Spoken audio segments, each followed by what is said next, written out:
Moi, ce que je voulais, c'est que ça soit un plan complet, puis ça devrait être un plan qui est plus avantageux pour l'été prochain que l'été passé, parce qu'on a la vaccination qui va bien.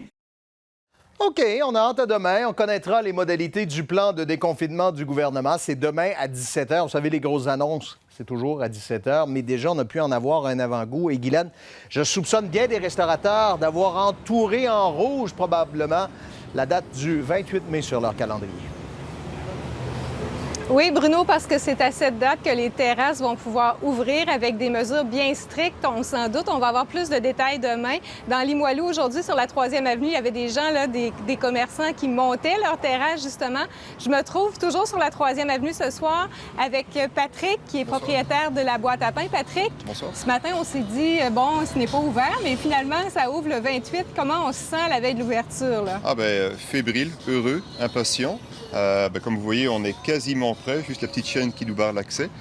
Les meubles sont en arrière, juste un petit coup de nettoyage, puis on sera prêt. Là, on est en train de monter les autres terrasses aussi dans les autres boîtes à pain. Juste prêt et heureux. Très heureux. C'est un point de départ pour l'intérieur du resto, ce sera pour plus tard. Là, on attend, c'est ça, les directives du gouvernement, mais pour l'instant, je pense que c'est un premier pas qui est bien. Et bien accueilli en tout cas. Merci beaucoup, Patrick. Merci.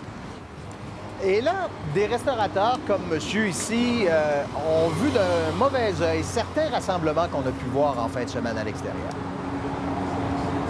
Oui, regardez les images, Bruno, au Parc Victoria, des images amateurs tournées cette fin de semaine. Alors, beaucoup de gens rassemblés, pas vraiment de mesures sanitaires respectées. Alors, ça a fait dire à bien des restaurateurs, ça, aujourd'hui, écoutez, c'est injuste, nous, on ne peut pas ouvrir nos propres terrasses. Je vous laisse entendre des dames qui habitent dans le secteur, suivies d'une restauratrice.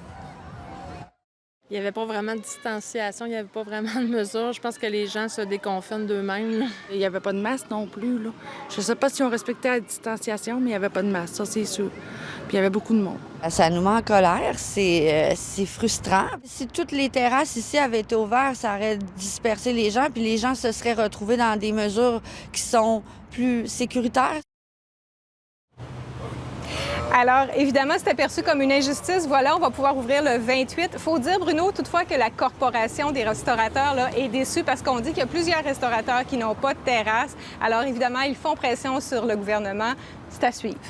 Merci beaucoup, Guylaine.